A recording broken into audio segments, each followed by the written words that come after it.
All right, welcome to today's episode.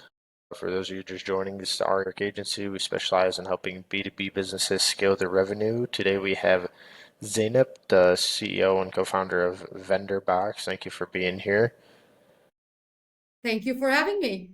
Yeah, of course. So just to start with a quick background, what is VendorBox and what inspired you to create them?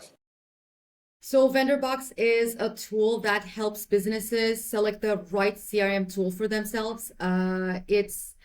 I don't know if you've ever had to go through the trouble of selecting a CRM, but it's a mess out there. There are like review sites that are not personalized, or like if it's a big organization, you need like trusted advisors or like real consultancy people.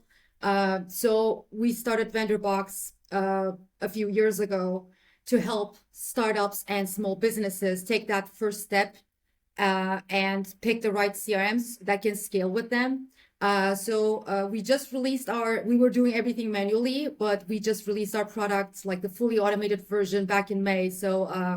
That's what we do. We match people with the right CRM for their industry so they don't have to read reviews of 600 vendors out there.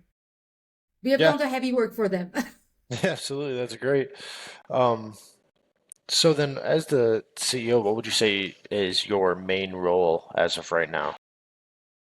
Well, it's a startup, so we all have like multiple hats. For me right now, the most important thing is keeping the team motivated, because we're a small team, but we have all gone through the trouble of the CRM landscape, and also, of course, getting funding and getting our keeping our database tidy, up to date, so that we make the most accurate recommendations. So I would say driving the team to the bigger goal, talking to investors and making sure that our database is maintained.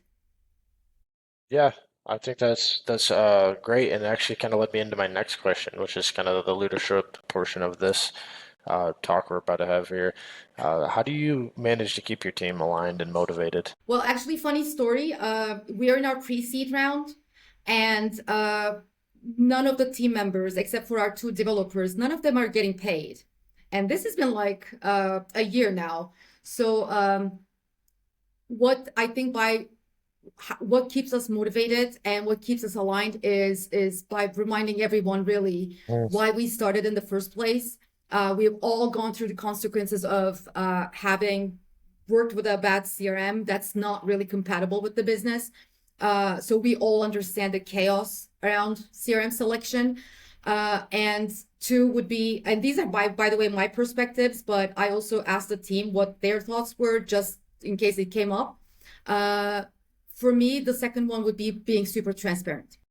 I've been managing teams for years now, for over 10 years now.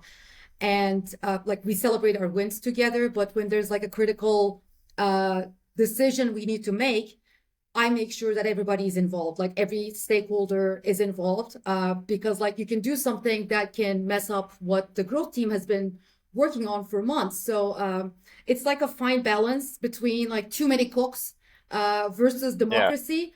It's like that. It's that kind of balance we try. And for the team, I actually have a quote if you're interested. A yeah, lot of the motivation that I feel comes from the fact that we are a team of people that mesh really well. We are incredible teammates. They are incredible teammates, and it makes working so much more pleasant and fun. So that's the environment I try to create every day, so that people don't feel like they're like, ugh, I'm going to work, but they're like, okay, I'm just gonna go say hi to my friends. yeah, yeah. It's good to keep that work environment, Yeah. the mix between work and friends. Yep, I agree. Um, so then, would you say you approach goal setting and growth planning, and then what would you say has been your most successful growth strategy to date? So two things when it comes to goal setting. I would say one, we monitor customer behavior. Like we watch them all the time, interacting with the product. We watch how they respond, and then we just take action based on that, and in order to improve the journey of the next visitor. And then of course, like as I said, like a lot of the team members have a lot of other freelancing jobs or they're employed somewhere else. So we break it down into small, like human-sized bits, and we just follow everything up in our project management tool, so everybody's on the same page. What has worked so well for us until now, like we have used a lot of strategies. We are right now we use multiple channels like Google Ads, LinkedIn. I'm on TikTok as of 2 weeks ago, which has been interesting. And we also do like cold outreach.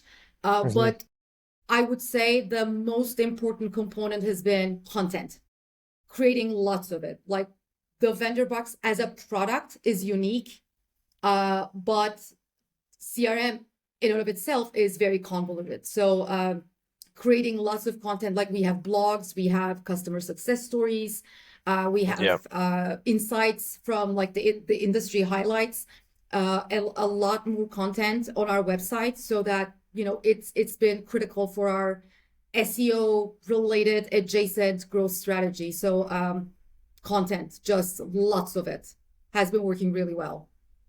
That's perfect. That's good to hear, actually. Um, a lot of people say they like the cold outreach. Some people like LinkedIn outreach, but content I've It's heard is a big one. all really like, Yeah. it's not there is no like magic channel, usually not in my experience. So it's like, trying different things, getting more visitors to the website, getting more users. So we've been trying a lot of different things. They all work in their own unique ways. Yep. Yeah, I agree with that. So now this is the portion where I kind of like to move things over to the business insights. So my first question I have for you right now would be, would you say that VendorBox does the best, and who would be an ideal client for you guys? So our ideal profile are startups and SMBs. And there's a very specific reason we chose those two. We work with CRMs, we work with CRM vendors. Our main goal is to match people with the right CRM from the get-go. As the organization gets bigger, it gets a little messier. That's where you need like a real consultancy, or like trusted advisors. So our ICPs are startups and SMBs, the ones who don't have time to test 10 products really. And what we do best, in my personal opinion, is FunStat.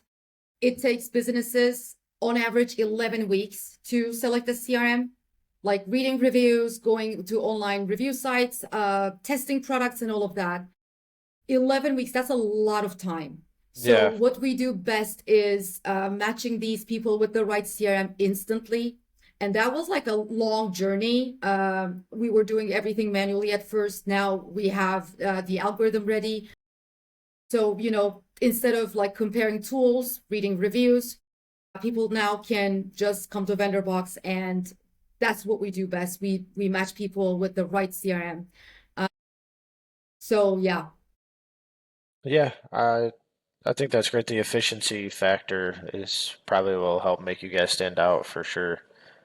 If I was starting up a business, I would hate to wait 11 months to get my CRM rolling, Yeah, no, or 11 it's on weeks. average, by the way. It can take up to Yeah. like, 6 months, a year. And before we move on to the next question, can I just, throw in another fun stat? Yeah, absolutely. It's mind blowing. I try to say this everywhere I go. But the cost of that CRM data is over $600 billion every year in the US alone. Wow. So that's like a very costly problem that we're trying to solve. So yeah, it turns into like a graveyard of data that nobody uses. So, that's what we're trying to solve, and that's what I would like to believe that we do best. Yeah, I think that's actually insane. I never heard of any stat like that before. It's a lot of wasted CRM money. nerd. Yeah, Yeah, so I have a lot of those. a lot of wasted money right there. Yeah.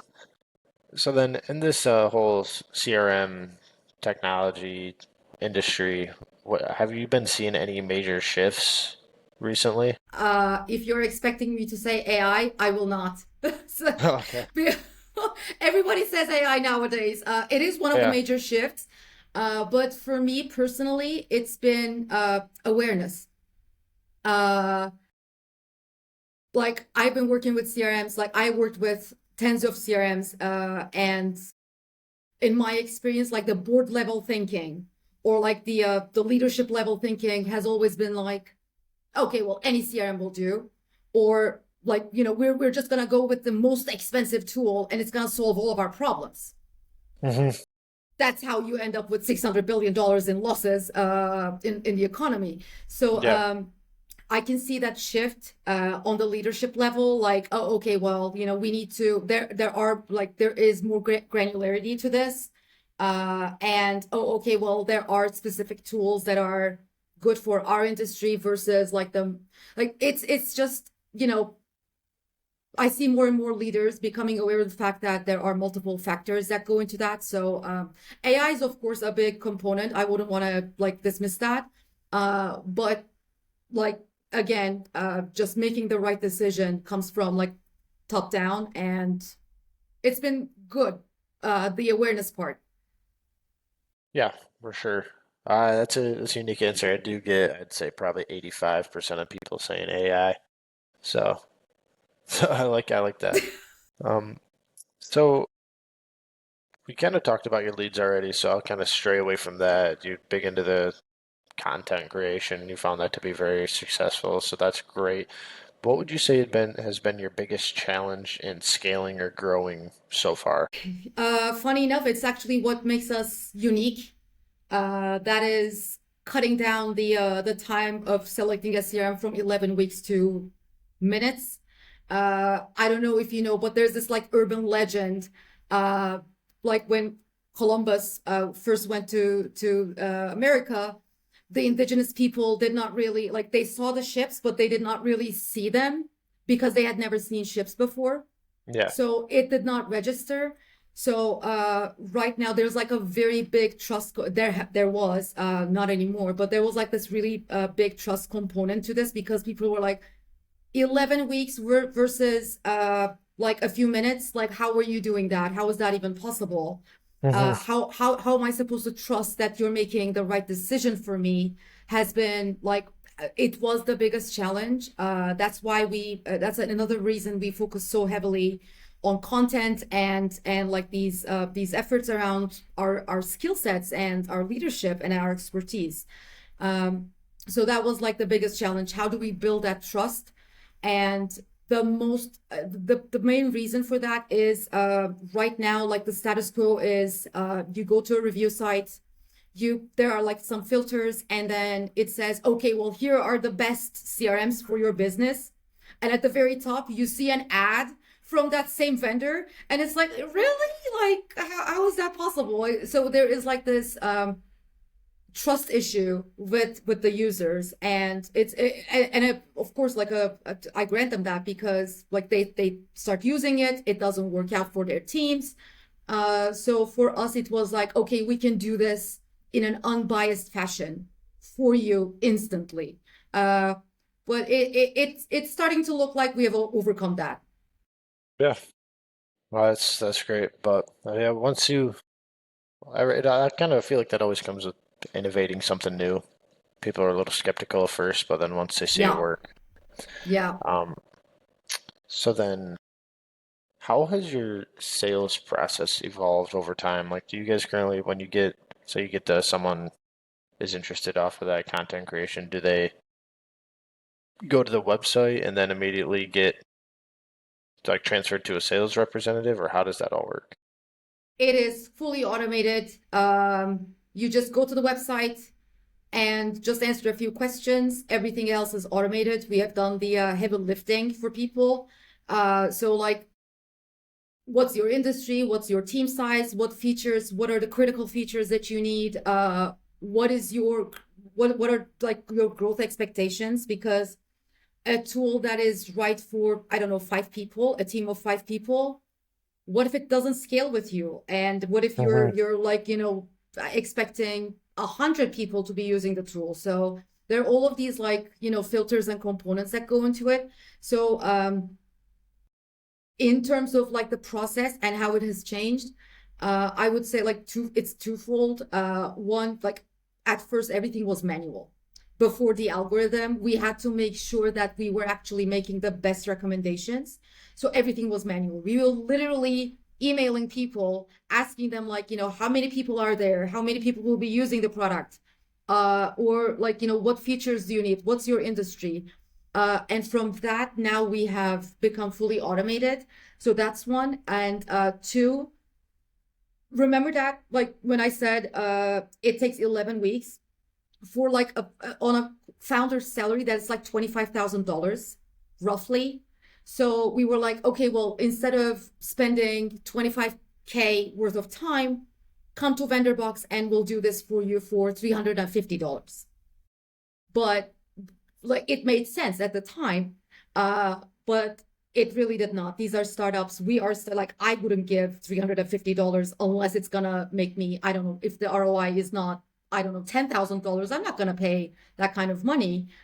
So instead of focusing on trying to find startups that are willing to pay $350, we just made it completely free, and we're focusing our energy on like building partnerships with vendors and acquiring more like users and visitors. So those are like the two things we changed in the past year, I would say. Nice. Well, there you go. I mean, that's a good way to evolve, adapt to whatever is necessary to keep you guys on top. So, what would you say would be one system or tool that you could not live without in your business? So we are a global, completely 100% remote team. So if you mean like running that team smoothly, I would say Slack, or like Mhm. Asana, our project management tool that keeps us like those two tools keep us on the same page at all times. But if you mean like what is essential for the VendorBox product, as the product, I would say our database, like it's Yeah, the heart of VendorBox.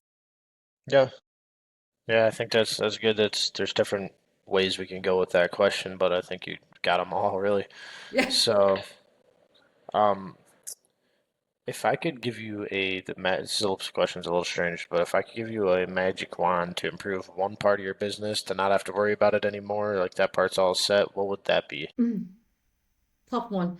First, I would call the team is like my gut reaction, because like everybody wears multiple hats and it is exhilarating at the same time. It can become a little exhausting.